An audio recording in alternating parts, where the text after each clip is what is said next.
The desert night lay still as the town of Red Hollow slept, its wooden buildings bathed in the dying glow of a blood-red sunset.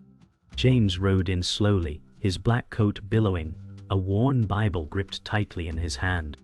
The townsfolk watched from behind shuttered windows, fear etched into their faces. James muttered, "Lord, forgive me," though his voice trembled with rage, not faith. A lone coyote howled in the distance, echoing his inner torment. The saloon doors swung open, and a drunk stumbled out, colliding with James' horse. James glared, his hand brushing the Bible.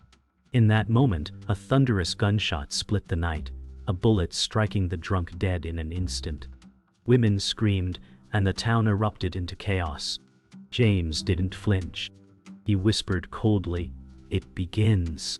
The revolver hidden inside his Bible weighed heavy, a dark promise of vengeance. James tied his horse outside the saloon as whispers rippled through the frightened crowd. A young boy darted past, eyes wide with awe and terror. James pushed through the swinging doors, his boots echoing against the creaky floor. Inside, silence fell. Men froze mid-drink. James scanned the room and said, "I came here for answers, not trouble." A grizzled bartender nodded nervously, his hands trembling as he poured a glass of whiskey. The air was thick with unease, every patron watching James like a rattlesnake coiled to strike. James' gaze fell on a crooked wanted poster behind the bar, its edges curling with age. His jaw tightened, and he whispered, "Caldwell." The name was bitter on his tongue. Outside, the wind howled like a warning. William watched James from the corner, his youthful face lit by a flickering lantern. He had heard tales of wandering preachers, but none like this. William approached cautiously and said, "Mr. Folks are scared of you." James didn't look up, answering coldly, "Fear has its uses." William frowned, his idealism clashing with James' hardened tone. "They think you came to save this town," he pressed. James finally met his gaze and replied, "I came to end something, not to save anyone." The words chilled William to his core. Outside, hoofbeats echoed, signaling the arrival of someone dangerous. James's grip tightened on the Bible. Sarah stood at the edge of the crowd, her sharp eyes scanning James like a hawk. She stepped forward, her voice low and smooth. "You shouldn't be here, preacher." James gave her a cold glance, replying, "Neither should you, ma'am." Sarah smirked bitterly. "Men like Caldwell don't forgive, and they don't forget. If you stay, blood will flow." James didn't flinch, his silence unnerving her. William whispered nervously, "Who is she?" James answered without turning, "Trouble." Sarah's gaze softened for a fleeting moment before she walked away, her figure disappearing into the night like smoke. Inside a lavishly furnished office above the jailhouse, Sheriff Caldwell paced like a caged wolf. His boots clicked against polished wood as he growled, "The preacher's here. I warned you all." A deputy shifted nervously. Caldwell slammed his fist on the desk. "We end this before he stirs up the town." He stared at a map of Red Hollow, his fingers tracing routes like a general planning war. Caldwell sneered, "He thinks he's hunting me, but he's walking into my noose." Outside, thunder rolled in the distance, the storm mirroring the violence to come. James sat alone in his room, staring at the Bible lying open on the table. His reflection flickered in the lantern's flame as memories clawed their way back. Years ago, his home burned under a moonless sky, screams tearing through the night. James had returned too late, finding only ash and the lifeless bodies of his wife and young son. He dropped to his knees, sobbing, holding his boy's small hand. In the distance, he had seen a figure on horseback, Caldwell, laughing as he rode away with his gang. James swore revenge that night, his tears mixing with the blood-soaked earth. Back in the present, his hands trembled as he whispered, "I never prayed for salvation, only for vengeance." The storm outside raged, mirroring his soul's unrest. Sheriff Caldwell addressed a crowd of armed men in the jailhouse, his voice cold and commanding. "This town thrives because I keep order," he declared, pacing with deliberate steps. and order means no preacher stirring up old ghosts. His deputies nodded, their faces pale with fear and loyalty.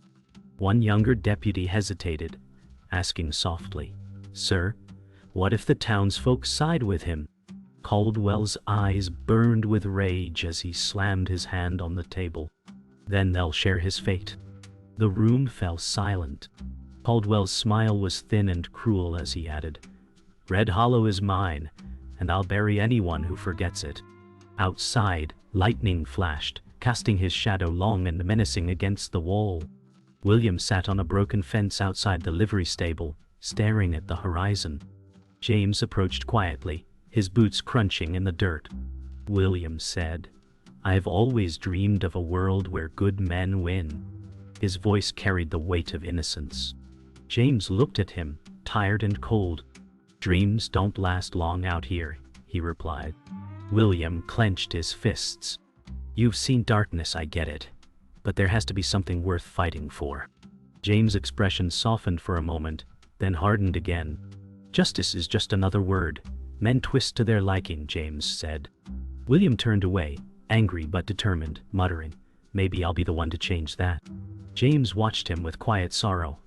Sarah waited in a shadowed alley, her face half hidden beneath a dark veil. When James appeared, she smiled faintly, though sadness lingered in her eyes. "You shouldn't fight Caldwell," she said, her voice trembling. James tilted his head, unimpressed. "You're worried for me, or for yourself?" Sarah's breath caught. "Both," she admitted. "Caldwell owns this town, and me along with it." James' gaze softened but remained guarded. She stepped closer, touching his chest. "Leave, before you lose yourself in this war." James pulled away slowly, his voice like steel. "I lost myself a long time ago." Her tears glimmered in the lantern light as she whispered, "Then there's no saving either of us." The streets of Red Hollow lay quiet when gunfire erupted near the blacksmith's shop. James and William ran toward the sound, boots pounding dirt. They found a young man bleeding on the ground, his chest heaving. Nearby, one of Caldwell's men fled into the darkness. William shouted, "We have to stop him." James knelt by the wounded man, fury in his eyes. "No. Saving him comes first." William chased after the fleeing man anyway, his youth driving him into danger. James growled, "Damn fool," as he pressed cloth to the wound. In the distance, more gunshots rang out, echoing off the wooden buildings. It was the first spark of open war between James and Caldwell's forces. The sun hung low over Red Hollow, its light bleeding orange across the rooftops. James stood near the corral, scanning the horizon. A familiar silhouette approached slowly, leaning heavily on a cane. It was Elias, a man James once rode beside during darker times. Elias called out, "You've been stirring up a storm, old friend." James turned, his face tight with surprise. "Didn't think I'd see you again?" Elias sighed deeply.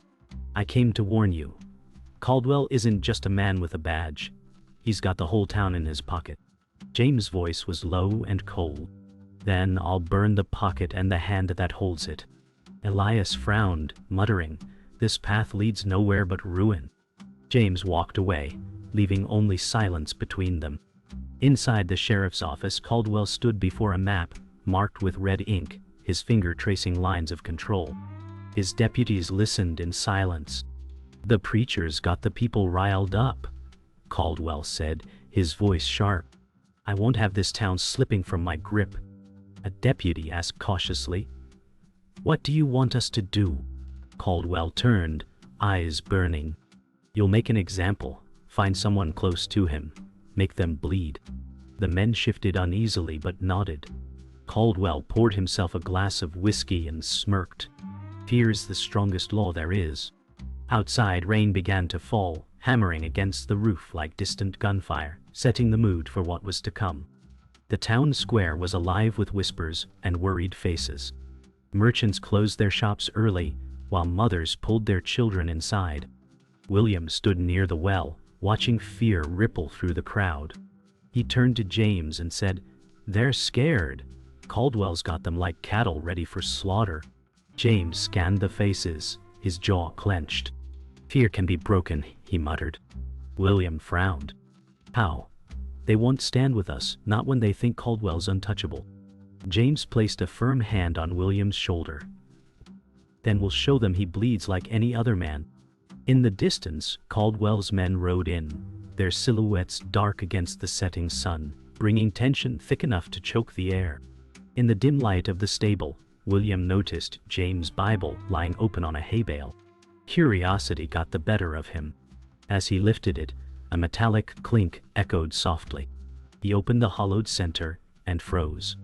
Nestled inside was a polished revolver, gleaming like forbidden sin.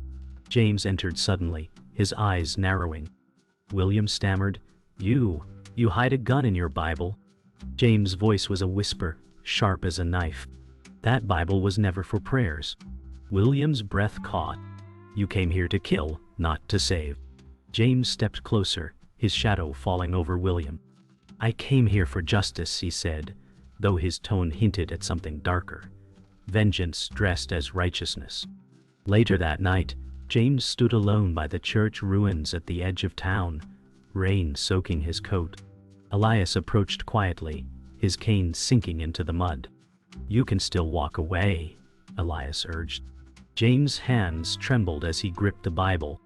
"If I walk away, Caldwell wins." Elias's voice cracked with sorrow.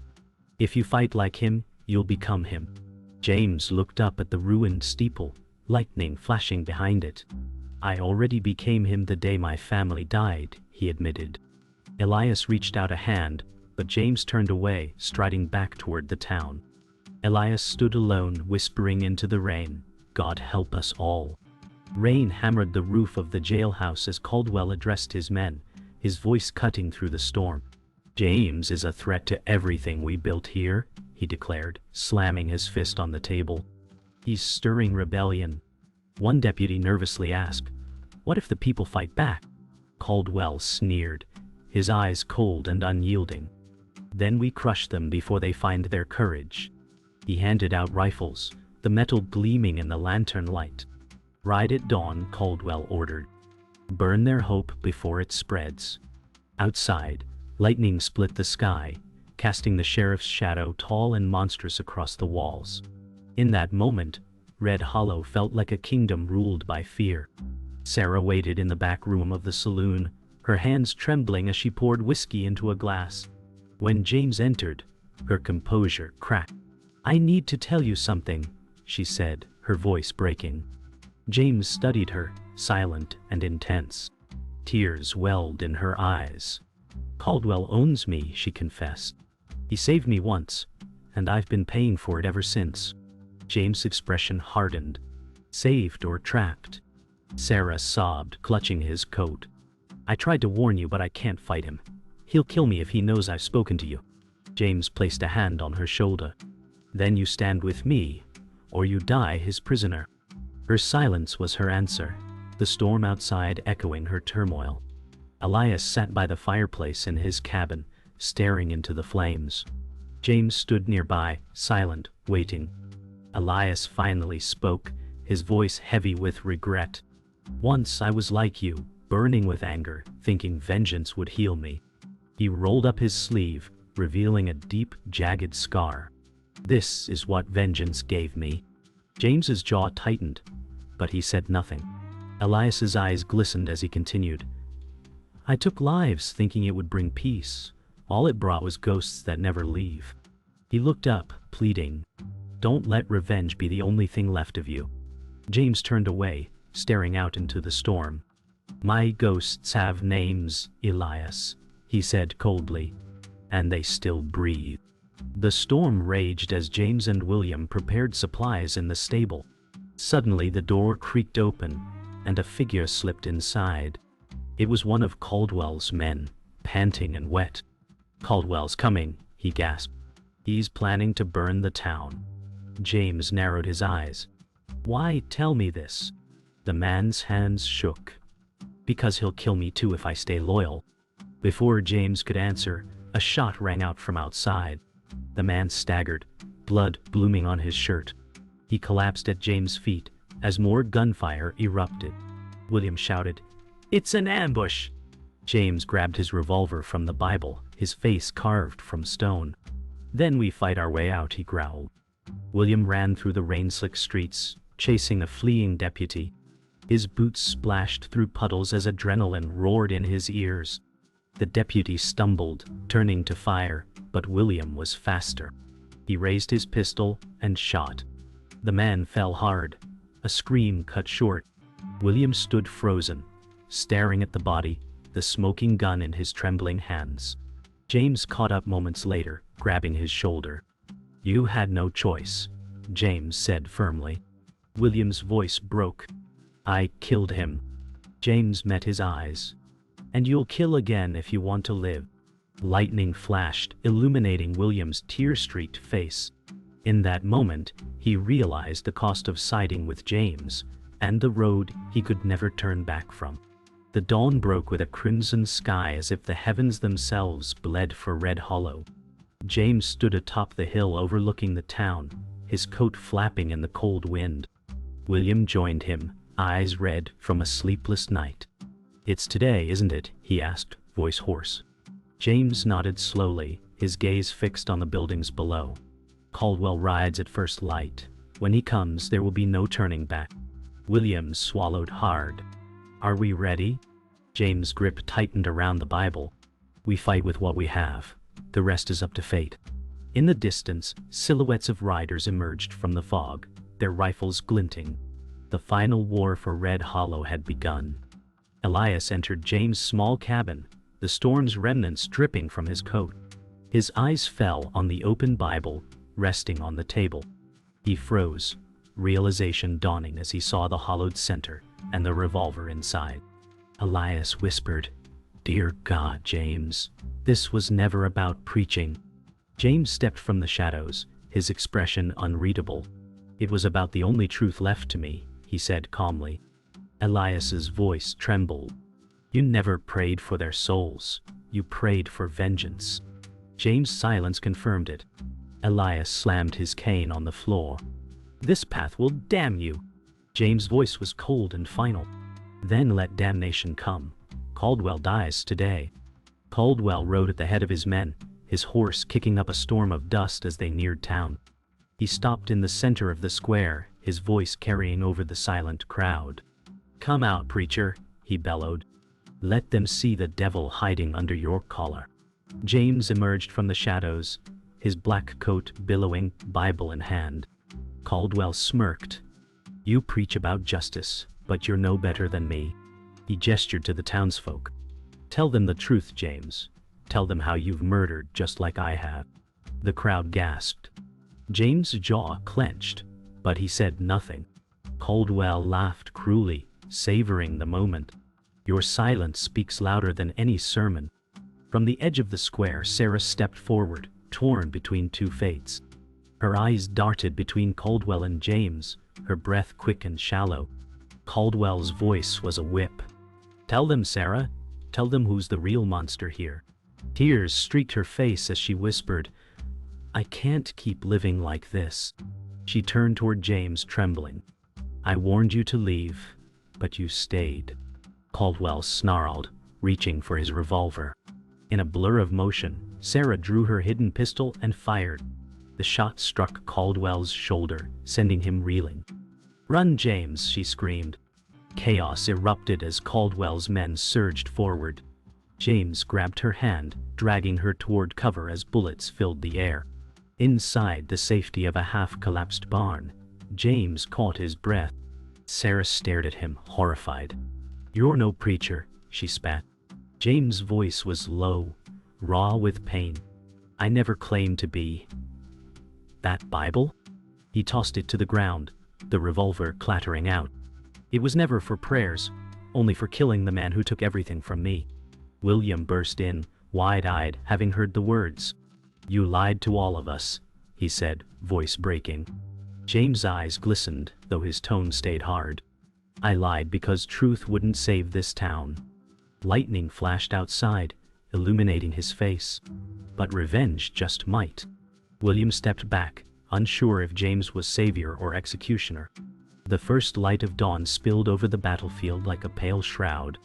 The rain had stopped, leaving the ground slick and glistening. James stepped into the open street, boots sinking in the mud. Across from him, Caldwell emerged, his arm still bandaged from Sarah's shot. They stared at each other, a silent war raging in their eyes. William whispered from behind cover, "Don't do this, James." James didn't respond. Caldwell called out, his voice cold and sharp, "Only one of us leaves this street alive." James replied evenly, "Then let's finish it." The crowd held its breath as both men reached for their guns, the world narrowing to a single heartbeat before the storm of violence began. Gunfire erupted like thunder, shattering the dawn's silence. Caldwell's men charged from every alley, rifles blazing. James dove behind a trough, returning fire with deadly precision. William fought beside him, terrified yet resolute. Buildings caught fire as lanterns were overturned, flames climbing high into the morning sky. Sarah guided townsfolk to safety, shouting orders over the chaos. Caldwell rode through the smoke on horseback, his men following like hounds unleashed. James growled, "Drive them back," as he fired, each shot bringing him closer to Caldwell. The town became a war zone, smoke choking the air, screams blending with the roar of destruction. Red Hollow burned as vengeance consumed it. Amid the chaos, Elias limped through the burning streets, searching desperately for William. He found him cornered by two of Caldwell's men, their rifles aimed. Without hesitation, Elias threw himself between them, taking a bullet meant for William. "Run!" Elias roared as he fell. William screamed, firing wildly, dropping both attackers. Kneeling beside Elias, William sobbed. "Why did you do that?" Elias coughed, blood staining his lips. "Because someone has to save you from becoming him," he whispered, his gaze shifting toward James. With a final shuddering breath, Elias died. William's grief turned to rage, and he rose with vengeance burning in his heart, ready to fight until the end. James and Caldwell faced each other again, this time amid flames and ruin. Caldwell's revolver trembled slightly in his hand, rage burning in his eyes. "You think killing me will bring them back?" he taunted. James' voice was cold steel. "No, but it will stop you." Caldwell drew first, his shot grazing James' shoulder. James didn't flinch. He aimed carefully. Every ounce of pain and fury focused on this moment. Their eyes locked as James pulled the trigger. Caldwell staggered, disbelief etched on his face before he collapsed in the mud. The crowd watched in stunned silence as the tyrant finally fell. James stood over him, chest heaving, knowing the battle was over, but the war inside him raged on. The gunfire faded, replaced by the crackle of burning wood, and the soft sobs of survivors. James stood alone in the square, the revolver heavy in his hand.